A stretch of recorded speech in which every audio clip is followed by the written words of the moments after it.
ನಮಸ್ಕಾರ ಎಲ್ರಿಗೂ ತಮಗೆಲ್ಲರಿಗೂ ಸ್ಪರ್ಧಾ ಕಾಲಾಗ್ನಿ ಯೂಟ್ಯೂಬ್ ಚಾನಲ್ಗೆ ಸ್ವಾಗತ. ಸ್ನೇಹಿತರೆ, ನಾನು ಮಹಾಂತೇಶ್ ಜಟ್ನಿಗೆ. ಸ್ನೇಹಿತರೆ, ತಾವೆಲ್ಲರೂ ಕೂಡ ಹಲವು ದಿನಗಳಿಂದ ಕಾಯ್ದೆ ಕುಂತಿರ್ತಕ್ಕಂಥ ಏನು CRDR ಪೊಲೀಸ್ ಕಾನ್ಸ್ಟೇಬಲ್ ನೇಮಕಾತಿ, ಸಶಸ್ತ್ರ ಪೊಲೀಸ್ ಕಾನ್ಸ್ಟೇಬಲ್ ನೇಮಕಾತಿ ಇದೀಗ ನೋಟಿಫಿಕೇಷನ್ ಆಗಿದೆ. KAದಲ್ಲಿ ಈಗ ವೆಬ್ಸೈಟ್ನಲ್ಲಿ ಬಿಟ್ಟಿದ್ದಾರೆ. ಸೊ ಇದೇ ಬರುವ ತಿಂಗಳು ಅಂತಂದರೆ ಇದೇ ತಿಂಗಳು 22ರಿಂದ ಈ ಒಂದು ಅಪ್ಲಿಕೇಶನ್ ಸಲ್ಲಿಕೆ ಆರಂಭಿಸಿದೆ. ಒಟ್ಟು ಹುದ್ದೆಗಳು 1500ಕ್ಕಿಂತ ಹೆಚ್ಚು ಪೋಸ್ಟ್ಗಳು ಇದರಲ್ಲಿರ್ತಕ್ಕಂಥದ್ದು. ಹಾಗಾದರೆ ಇದರ ಬಗ್ಗೆ ಕೆಲವೊಂದಿಷ್ಟು ಸಂಪೂರ್ಣ ಮಾಹಿತಿಯನ್ನು ನೋಡ್ತಾ ಹೋಗೋಣ. ಹಾಗೆ ಈ ಹಿಂದೆ ಏನು ನೇಮಕಾತಿ ಆಗಿತ್ತು ಸಿವಿಲ್ ಪೊಲೀಸ್ ಕಾನ್ಸ್ಟೇಬಲಲ್ಲಿ, ಆ ಒಂದು ಅಪ್ಲಿಕೇಶನ್ ಸಲ್ಲಿಸಬೇಕಾದ್ರೆ ಸ್ವಲ್ಪ ಸರ್ವರ್ ಬಿಜಿ ಬರ್ತಾ ಇದೆ ಸರ್, ಸರಿಯಾಗಿ ಅಪ್ಲಿಕೇಶನ್ ಆಗ್ತಾಯಿಲ್ಲ ಅಂತ ತಾವೆಲ್ಲರೂ ಕೂಡ ಕೇಳ್ತಾ ಇದ್ದಾರೆ. ಹೌದು, ಸರ್ವರ್ ತುಂಬ ಡೌನ್ ಆಗಿದೆ. ಸರಿಯಾಗಿ ಅಪ್ಲಿಕೇಶನ್ ಹಾಕೋ ಲಾಸ್ಟ್ ಮೂಮೆಂಟಲ್ಲಿ ಏನಿದೆ ಅಂತಂದರೆ ಮತ್ತೆ ಸರ್ವರ್ ಡೌನ್ ಅಂತ ತೋರಿಸ್ತಾ ಇದೆ. ಅದರ ಬಗ್ಗೆ ಹಲವಾರು ಅಭ್ಯರ್ಥಿಗಳು ಹೋಗಿ KAದ ಕೂಡ ಮಾಹಿತಿಯನ್ನು ಸಲ್ಲಿದ್ದಾರೆ. ಸೊ ನೋಡೋಣ ಅವ್ರು ಯಾವ ರೀತಿ ಕ್ರಮನ ಕೈಗೊಳ್ತಾರೆ. ಮೋಸ್ಟ್ಲಿ ಏನಪ್ಪ ಅಂದರೆ ಅಪ್ಲಿಕೇಶನ್ ಹಾಕೋಕ್ಕೆ ಡೇಟನ್ನು ಎಕ್ಸ್ಟೆಂಡನ್ನು ಕೂಡ ಮಾಡ್ತಿರ್ಬೋದು. ಹಾಗೆ ಇನ್ನು ಮುಖ್ಯವಾಗಿ ತಾವೆಲ್ಲರೂ ಕೂಡ ಏನಾದರೂ ಸರ್ವರ್ ಡೌನ್ ಆಗ್ತಾ ಇದೆ ಅಂತಾರೆ, ಸೊ ಸಾಧ್ಯವಾದರೆ ರಾತ್ರಿ ಸಮಯದಲ್ಲಿ ಏನು ಮಾಡಿ ಅಂತಾರೆ, ಅಪ್ಲಿಕೇಶನ್ ಹಾಕಿ ರಾತ್ರಿ ಸಮಯದಲ್ಲಿ ಅಥವಾ ಅರ್ಲಿ ಮಾರ್ನಿಂಗಲ್ಲಿ ಅಪ್ಲಿಕೇಶನ್ ಹಾಕೋಕ್ಕೆ ಟ್ರೈ ಮಾಡಿ. ಖಂಡಿತವಾಗ್ಲೂ ಅಪ್ಲಿಕೇಶನ್ ಆಗುತ್ತೆ. ತಾವೆಲ್ಲರೂ ಕೂಡ ಚೆನ್ನಾಗಿ ಅಪ್ಲಿಕೇಶನ್ ಹಾಕಿ ಚೆನ್ನಾಗಿ ಸ್ಟಡಿ ಮಾಡಿ ಅಂತ ಹೇಳ್ತೀನಿ. ಹಾಗೆ ಸದ್ಯಕ್ಕಿರ್ತಕ್ಕಂಥ ಏನು 1500 ಸಶಸ್ತ್ರ ಪೊಲೀಸ್ ಕಾನ್ಸ್ಟೇಬಲ್ ಏನಿದೆ CRDR, ಇದಕ್ಕೆ ಸಂಬಂಧಪಟ್ಟಂತೆ ಕೆಲವೊಂದಿಷ್ಟು ಮಾಹಿತಿಯನ್ನು ಹೇಳ್ತಾ ಹೋಗ್ತೀನಿ ಸ್ನೇಹಿತರೆ. ಸೊ ಒಟ್ಟಾರೆಯಾಗಿರ್ತಕ್ಕಂಥ ಹುದ್ದೆಗಳು ಎಷ್ಟಪ್ಪ ಅಂತಂದರೆ 1421 ನಾನ್ HKದಲ್ಲಿರ್ತಕ್ಕಂಥದ್ದು, ಹಾಗೇನ 179 HK ಪೋಸ್ಟಲ್ಲಿರ್ತಕ್ಕಂಥದ್ದು ಏನು ಈ ಒಂದು CRDR.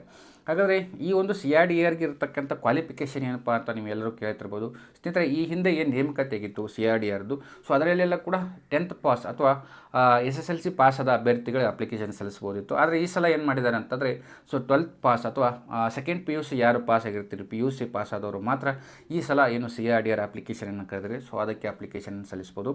ಹಾಗಾದ್ರೆ ಸ್ನೇಹಿತರೆ, ಈ ಒಂದು ಅಪ್ಲಿಕೇಶನ್ ಯಾವಾಗ ಸ್ಟಾರ್ಟ್ ಆಗುತ್ತೆ ಅಂತಂದರೆ 22/6/2026ರಿಂದ, ಅಂದರೆ ಇದೇ ತಿಂಗಳು 22/6/2026ರಿಂದ ಪ್ರಾರಂಭವಾಗಿ ನೆಕ್ಸ್ಟ್ ಮಂತ್ 22/7/2026 ಅಂದರೆ ಕನಿಷ್ಠ 1 ತಿಂಗಳ ಅವಧಿಯ ಅವಕಾಶವನ್ನು ಈ ಒಂದು ಅಪ್ಲಿಕೇಶನ್ ಸಲ್ಲಿಸೋಕ್ಕೆ ಸಮಯಾವಕಾಶವನ್ನು ಕೊಟ್ಟಿದ್ದಾರೆ. ಹಾಗೆ ಇಲ್ಲಿ ಮುಖ್ಯವಾಗಿ ನಾವು ಗಮನಿಸಬೇಕಿರೋ ವಿಷಯ ಏನಪ್ಪ ಅಂದರೆ ಲಿಖಿತ ಪರೀಕ್ಷೆ ರಿಟರ್ನ್ ಎಕ್ಸಾಮಿನೇಷನ್ ಟೈಮನ್ನು ಕೂಡ ಏನಪ್ಪ ಅಂದರೆ ಡೇಟನ್ನು ಕೂಡ ಇದೇ ನೋಟಿಫಿಕೇಷನಲ್ಲಿ ಕೊಟ್ಟಿದ್ದಾರೆ. ಸೊ ಯಾವಾಗಿದೆ ಅಂತಂದರೆ 6/9/2026 ಅಂದರೆ ಮುಂಬರುವ ಸೆಪ್ಟೆಂಬರ್ 6ನೇ ತಾರೀಕು ಈ ಒಂದು CRDRಗೆ ಸಂಬಂಧಪಟ್ಟಂತೆ ಏನಿದೆ ಅಂತಂದರೆ ರಿಟರ್ನ್ ಎಕ್ಸಾಮನ್ನು ನಡೀತಕ್ಕಂಥದ್ದು ತಮಗೆಲ್ಲರೂ ಕೂಡ ಗೊತ್ತಿದೆ.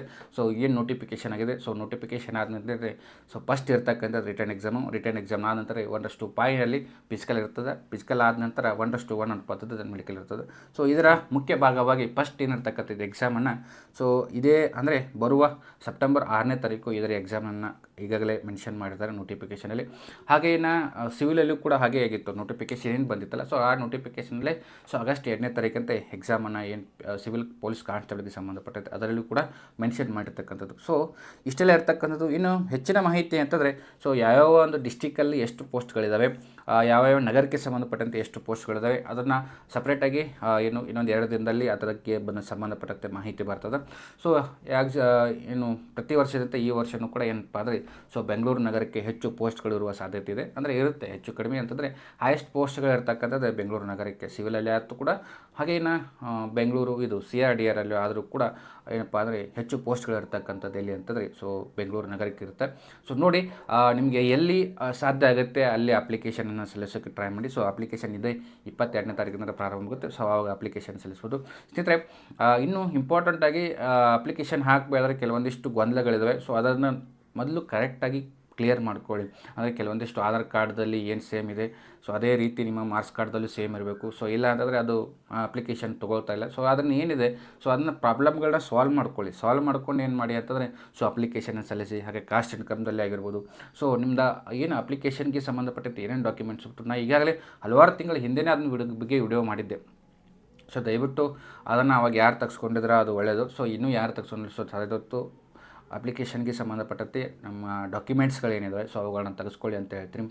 ಹಾಗೆಯೇ ರಿಟರ್ನ್ ಎಕ್ಸಾಮ್ಗೆ ಸಂಬಂಧಪಟ್ಟಂತೆ ಸ್ನೇಹಿತರೆ, ಏನು CRDRಗೆ ಸಂಬಂಧಪಟ್ಟಂತೆ ನೋಡೋದಾದರೆ ಇನ್ನು 77 ದಿನಗಳು ಮಾತ್ರ ಬಾಕಿ ಇರತಕ್ಕಂಥದ್ದು. ಅಂದರೆ CRDR ನೆಕ್ಸ್ಟ್ ಏನು ಸೆಪ್ಟೆಂಬರ್ 6ನೇ ತಾರೀಕು ಎಕ್ಸಾಮ್ ಬರ್ತದೆ. ಅವಾಗ ಬರ್ತಕ್ಕಂಥ ಟೈಮನ್ನು ತೆಗೆದುಕೊಂಡಾಗ 77 ದಿನಗಳು ಬಾಕಿ ಇರತಕ್ಕಂಥದ್ದು. ಇನ್ನು 77 ದಿನಗಳೊಳಗೆ ಏನೆಲ್ಲ ಮುಗಿಸ್ಬೇಕು, ಸಿಲೆಬಸ್ ಆಗಿರ್ಬೋದು, ಕ್ವಶನ್ ಪೇಪರ್ಗಳನ್ನಾಗಿರ್ಬೋದು, ಎಲ್ಲವನ್ನು ಕವರ್ ಮಾಡಿಕೊಂಡು ಎಕ್ಸಾಮ್ಗೆ ರೆಡಿ ಆಗಿರಿ ಅಂತ ಹೇಳ್ತೀನಿ. ಈಗಾಗಲೇ ಸಿವಿಲ್ ಪೊಲೀಸ್ ಕೂಡ ಕೆಲವೊಂದಿಷ್ಟು ಜನ ಅಪ್ಲಿಕೇಶನ್ ಸಲ್ಲಿಸಿದ್ರಿ, ಇನ್ನು ಕೆಲವೊಂದಿಷ್ಟು ಜನ ಸಲ್ಲಿಸ್ತಾ ಇದ್ರಿ. ಸೊ ಎಲ್ಲರೂ ಕೂಡ ಅಪ್ಲಿಕೇಶನ್ ಹಾಕಿ. ಸೊ ನೆಕ್ಸ್ಟ್ ಮತ್ತು ವಿ.ಒ ಕೂಡ ಕಾಲಿದೆ, ಮತ್ತು ಅಬಕಾರಿ ಇಲಾಖೆಯಲ್ಲಿ SI ಮತ್ತು ಕಾಲಿದೆ, ಹಾಗೆ PC ಕೂಡ ಕಾಲಾಗುತ್ತೆ. ಇನ್ನು ಹಲವಾರು SD ಆಗಿರ್ಬೋದು ಮತ್ತು FD ಆಗಿರ್ಬೋದು ಅವು ಕೂಡ ಕಾಲಾಗ್ತಾಯಿದೆ. ಇನ್ನೂ ತುಂಬ ಅವಕಾಶಗಳಿದೆ. ಇದೇನು ಇನ್ನೊಂದು ಬರುವ 6 ತಿಂಗಳೇನಿದೆ, ನೀವು ಕಷ್ಟಪಟ್ಟು ನಿಮ್ಮ ಪ್ರಯತ್ನವನ್ನು ಹಾಕಿದ್ದೇ ಆಗಲಿ, ಖಂಡಿತವಾಗ್ಲೂ ನಿಮ್ಮ ಬರುವ ಒಂದು 2027ರಲ್ಲಿ ಖಂಡಿತವಾಗ್ಲೂ ನಿಮ್ಗೆ ಯಾವ್ದಾದ್ರು ಒಂದು ಗೌರ್ಮೆಂಟ್ ಜಾಬ್ ಸಿಗುತ್ತೆ. ಸೊ ಅದಕ್ಕೆ ಸಂಬಂಧಪಟ್ಟಂತೆ ಏನು ಪ್ರಯತ್ನ ಮಾಡಬೇಕು, ಕ್ವಶನ್ ಪೇಪರ್ ಆಗಿರ್ಬೋದು, ಸಿಲೆಬಸ್ಗಳಾಗಿರ್ಬೋದು, ಸೊ ಕರೆಂಟ್ ಅಫೇರ್ಸ್ ಆಗಿರ್ಬೋದು, ಮೆಂಟಲ್ ಎಬಿಲಿಟಿಗಳಿರ್ಬೋದು, ಎಲ್ಲವನ್ನು ಕೂಡ ಸರಿಯಾದ ರೀತಿಯಲ್ಲಿ ಒಂದು ಕರೆಕ್ಟಾಗಿರ್ತಕ್ಕಂಥ ಒಂದು ಟೈಮ್ ಟೇಬಲನ್ನು ಹಾಕ್ಕೊಂಡು ಏನು ಮಾಡಿ ಅಂತಂದರೆ ಸ್ಟಡಿ ಮಾಡಿ. ಯಾಕಂದರೆ ಸಮಯದ ಅಭಾವ ತುಂಬ ಇದೆ. ಸೊ ಈ ಬರುವಂಥ ಸಮಯದಲ್ಲಿ ನೀವು ಎಲ್ಲ ಬುಕ್ಸ್ಗಳನ್ನ ದೊಡ್ಡ ದೊಡ್ಡ ಬುಕ್ಗಳನ್ನ ಇಟ್ಕೊಂಡು ಕುಂತು ಓದೋಕ್ಕಾಗಲ್ಲ. ಸೊ ಆದಷ್ಟು ಎಷ್ಟು ಸಾಧ್ಯ ಆಗುತ್ತೋ ಅಷ್ಟು ನೋಡಿಕೊಂಡು ಆದಷ್ಟು ಸಿಲೆಬಸನ್ನು ಕವರ್ ಮಾಡಿಕೊಂಡು, ಮತ್ತು ಏನು ಕ್ವಶನ್ ಪೇಪರ್ದಲ್ಲಿ ಯಾವ ಒಂದು ಟಾಪಿಕ್ಗಳ ಮೇಲೆ ಜಾಸ್ತಿ ಕ್ವಶನ್ಗಳು ಬಂದಿದ್ದಾವೆ ಆ ಒಂದು ಟಾಪಿಕ್ಗಳ ಮೇಲೆ ಜಾಸ್ತಿ ಫೋಕಸನ್ನು ಮಾಡಿ, ಅದರಲ್ಲೇ ಬರ್ತಕ್ಕಂಥ ಇಂಪಾರ್ಟೆಂಟ್ ಕ್ವಶನ್ಗಳನ್ನಾಗಿರ್ಬೋದು, ಮತ್ತು MCQಸ್ಗಳನ್ನಾಗಿರ್ಬೋದು, ಮತ್ತು ಪ್ರಾಕ್ಟೀಸ್ಗಳನ್ನ ಮಾಡ್ಕೊಳ್ಳಿ. ಅಂತಂದರೆ ಮಾಡಲ್ ಕ್ವಶನ್ಸ್ ಪೇಪರ್ಗಳನ್ನ ಬಿಡಿಸ್ಕೋದಂದ್ರೆ ಏನಾಗುತ್ತೆ ಅಂತಂದರೆ ನಿಮಗೆ ಪ್ರಾಕ್ಟೀಸ್ ಜಾಸ್ತಿ ಆಗ್ತಾ ಹೋಗುತ್ತೆ. ಸೊ ನೀವು ಎಷ್ಟು ಪ್ರಯತ್ನ ಮಾಡ್ತೀರಿ ಅಷ್ಟು ಏನಾಗುತ್ತೆ ಅಂತಂದರೆ ನಿಮ್ಗೆ ಪರ್ಫೆಕ್ಟ್ ಆಗ್ತಾ ಹೋಗ್ತೀರಿ. ಸಾಧ್ಯವಾದಷ್ಟು ಮಾಡಲ್ MCQಸ್ಗಳನ್ನಾಗಿರ್ಬೋದು, ಮಾಡಲ್ ಕ್ವಶನ್ ಪೇಪರ್ಗಳನ್ನ ಏನು ಮಾಡಿ ಅಂತಂದರೆ ಸೊ ಬಿಡಿಸ್ತಾ ಹೋಗಿ, ವಾರಕ್ಕೊಂದು ಟೆಸ್ಟ್ಗಳನ್ನ ಬರಿತಾ ಹೋಗಿ ಅಂತ ಹೇಳ್ತೀನಿ. ಸ್ನೇಹಿತರೆ, ಇದಿಷ್ಟು ಏನಪ್ಪ ಅಂದರೆ CRDRಗೆ ಸಂಬಂಧಪಟ್ಟಂತೆ ಮಾಹಿತಿ. ಇನ್ನು ನೆಕ್ಸ್ಟ್ ಇರ್ತಕ್ಕಂಥದ್ದು ಏನಪ್ಪ ಅಂದರೆ ಇದಕ್ಕೆ ಸಂಬಂಧಪಟ್ಟಂತೆ ಏನು ಡಿಸ್ಟ್ರಿಕ್ಟ್ ವೈಸ್ ಸೀಟ್ಗಳೇನಿವೆ ಸೊ ಸಾಧ್ಯವಾದಷ್ಟು ಅವುಗಳನ್ನ ಬಿಡ್ತಾ ಹೋಗ್ತಾರೆ. ಸೊ ಅದಕ್ಕೆ ಸಂಬಂಧಪಟ್ಟಂತೆ ಈಗಾಗಲೇ ಟೆಲಿಗ್ರಾಮ್ ಕೂಡ ಬಂದಾಗಿದೆ. ಇನ್ನೇನು 22ನೇ ತಾರೀಕು ಅಥವಾ 23ನೇ ತಾರೀಕು ಸ್ಟಾರ್ಟ್ ಆಗುತ್ತೆ.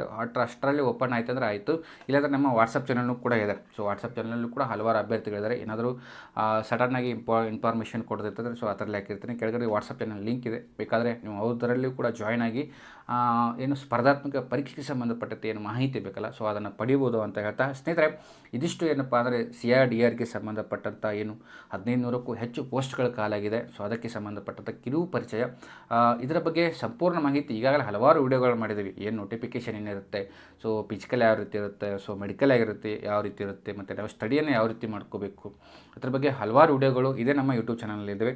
ಸ್ಪರ್ಧಾ ಕಾಲೇಜ್ ಯೂಟ್ಯೂಬ್ ಚಾನಲ್ಗೆ ಹೋದರೆ ನಿಮಗೆ ಎಲ್ಲ ರೀತಿಯ ಇರತಕ್ಕಂಥ ವಿಡಿಯೋಗಳು ಸಿಗುತ್ತೆ. ಸೊ ಸಾಧ್ಯವಾದರೆ ಅವುಗಳನ್ನು ನೋಡಿ ಅಂತ ಹೇಳ್ತೀನಿ. ಸೊ ಸ್ನೇಹಿತರೆ, ಸಮಯ ತುಂಬ ಕಡಿಮೆ ಇದೆ. ಸೊ ಸಾಧ್ಯವಾದಷ್ಟು ಚೆನ್ನಾಗಿ ಓದಿ, ಚೆನ್ನಾಗಿ ಪ್ರಿಪ್ರೇಷನ್ ಮಾಡಿ, ಹಳೆ ಕ್ವಶನ್ ಪೇಪರ್ಗಳನ್ನ ಬಿಡಿಸ್ಕೊಂಡು ಏನು ಸಿಲೆಬಸನ್ನು ಕೊಟ್ಟಿದ್ದಾರೆ ಅದರ ಮೇಲೆ ಏನಪ್ಪ ಅಂದರೆ ನೀವು ಸ್ಟಡಿಯನ್ನು ಮಾಡಿ ಚೆನ್ನಾಗಿರ್ತಕ್ಕಂಥ ಒಂದು ಹುದ್ದೆ ಮುಂಬರುವಂಥ ನೇಮಕಾತಿಗಳಲ್ಲಾಗಿರ್ಬೋದು ಅಥವಾ ಈ ಒಂದು ನೇಮಕಾತಿ ಆಗಿರ್ಬೋದು ಒಂದು ಹುದ್ದೆಗಳನ್ನ ನಿಮ್ಗೆ ಪಡೀರಿ ಅಂತ ಆಶಿಸ್ತಾ, ಸ್ನೇಹಿತರೆ ಇಲ್ಲಿವರೆಗೂ ಈ ಒಂದು ವಿಡಿಯೋನ ವೀಕ್ಷಿಸುತ್ತಾ ತಮಗೆಲ್ಲರಿಗೂ ಶುಭವಾಗಲಿ. ಧನ್ಯವಾದಗಳು.